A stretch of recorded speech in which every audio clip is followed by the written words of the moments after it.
Please subscribe. Hello मित्रों, आप सबका हमारे चैनल पर स्वागत है। आज हम लोग एक कहानी पढ़ेंगे और इस कहानी के माध्यम से सीखेंगे कि पॉजिटिव विचार जो है, धनात्मक विचार, हमें हमेशा सकारात्मक विचार रखना चाहिए। वो किसी भी व्यक्ति को हमेशा एक आत्मबल संबल देता है और वो कठिन से कठिन कार्य को भी आसानी से कर लेता है। नेगेटिव विचार को अपने मन में कभी मत लाइए। अगर आता है तो उसको दूर करने की कोशिश कीजिए। पॉजिटिव व्यक्ति से मिलिए, नेगेटिव व्यक्ति से मत मिलिए जो आपको गलत धारणा सिखाता हो, जो आपको हमेशा नकारात्मक विचार में धकेलता हो। वैसे लोगों से परहेज करना है। तो कहानी है एक हाथी का। तो हम लोग पढ़ते हैं, इस हाथी की कहानी को सुनते हैं, समझते हैं और इससे प्रेरणा लेते हैं। एक राजा के पास कई हाथी थे, लेकिन एक हाथी बहुत ही शक्तिशाली था। उन सभी हाथियों में से बहुत आज्ञाकारी था, वो समझदार था और युद्ध कौशल में निपुण था, यानी सर्वगुण संपन्न था वो हाथी। युद्ध में जाने पर हाथी वाला सेना होता है, पैदल सैनिक होता है और भी कई रथ वाले सैनिक होते थे पहले। तो अभी के समय में कई टैंकर वगैरह हैं। तो ये युद्ध कौशल में निपुण थे। बहुत से युद्धों में वो भेजा गया था और वह राजा को विजय दिलाकर ही वापस लौटता था, इसलिए वह महाराज का सबसे प्रिय हाथी था। समय गुजरता गया और एक समय ऐसा भी आया जब वह वृद्ध दिखने लगा। ज़्यादा उम्र होने के कारण वो बूढ़े होने लगे। अब वह पहले की तरह कार्य नहीं कर पाता था, इसलिए अब राजा चूँकि उसको बहुत मानते थे और इसलिए उसे युद्ध क्षेत्र में नहीं भेजने लगे। एक दिन वह हाथी सरोवर में जल पीने के लिए गया, लेकिन वह कीचड़ में फंस गया। उसका पैर धंस गया और वह धंसता ही चला गया। उस हाथी ने बहुत कोशिश की, लेकिन वह कीचड़ से स्वयं को नहीं निकाल सका। उस हाथी ने जब देखा कि अब नहीं निकल पाएंगे तो चिढ़ाने की कोशिश करने लगे, चिल्लाने लगे। अपने हाथी का जो आवाज़ होता है उसको चिंघाड़ना कहते हैं। तो उसके चिंघाड़ने की आवाज़ से जो आसपास के लोग थे उसको पता चल गया कि हाथी संकट में है। हाथी के फंसने का समाचार कौन ये राजा तक पहुंच गया। राजा समेत सभी लोग हाथी के आसपास इकट्ठे हो गए और विभिन्न प्रकार के प्रयत्न करने लगे उसे निकालने के लिए, लेकिन बहुत देर तक प्रयास करने के उपरांत भी कोई मार्ग नहीं निकला, यानी हाथी उस कीचड़ से बाहर नहीं निकल पाया।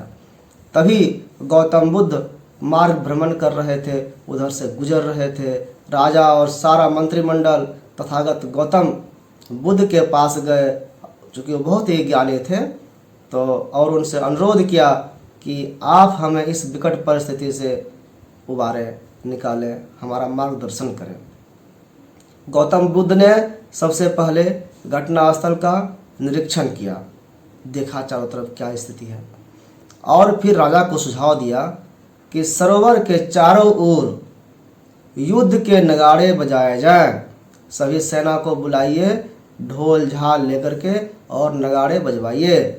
सुनने वालों को विचित्र लगा कि भला नगाड़े बजाने से वह फंसा हुआ हाथी कैसे बाहर आ सकता है।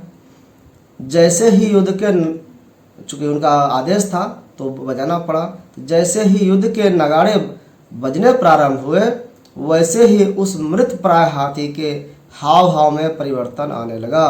पहले तो वह धीरे धीरे खड़ा हुआ और फिर सबको हतप्रभ करते हुए वह स्वयं ही कीचड़ से बाहर निकल गया। इतना जोर लगाया एक बार कि वो कीचड़ से बाहर आ गया।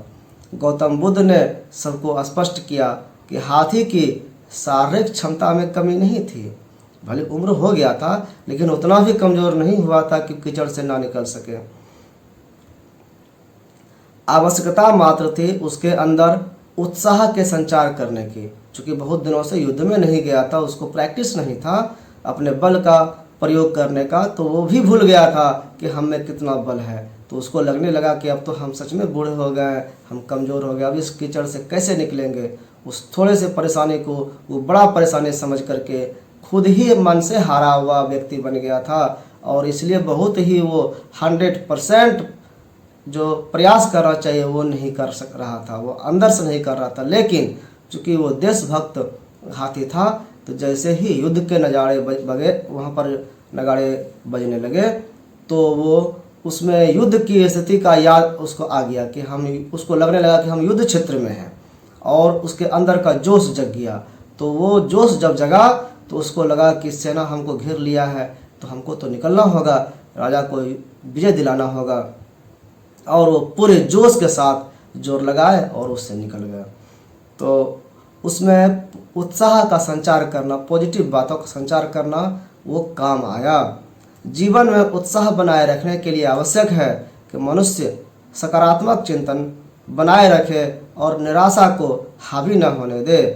कभी कभी निरंतर मिलने वाली जो असफलता है उससे भी व्यक्ति यह मान लेता है कि अब वह पहले की तरह कार्य नहीं कर सकता, हार मान लेता है। लेकिन यह पूर्ण सच नहीं है। सकारात्मक सोच ही आदमी को अग्रसर करती है, श्रेष्ठ बनाती है, उसे अपने मंजिल तक ले जाती है। सकारात्मक सोच बहुत ही आवश्यक है। ये जिसके पास है उसके पास बहुत बड़ी पूंजी है। आप ऐसे ही दोस्त बनाएं जो सकारात्मक सोच रखता हो।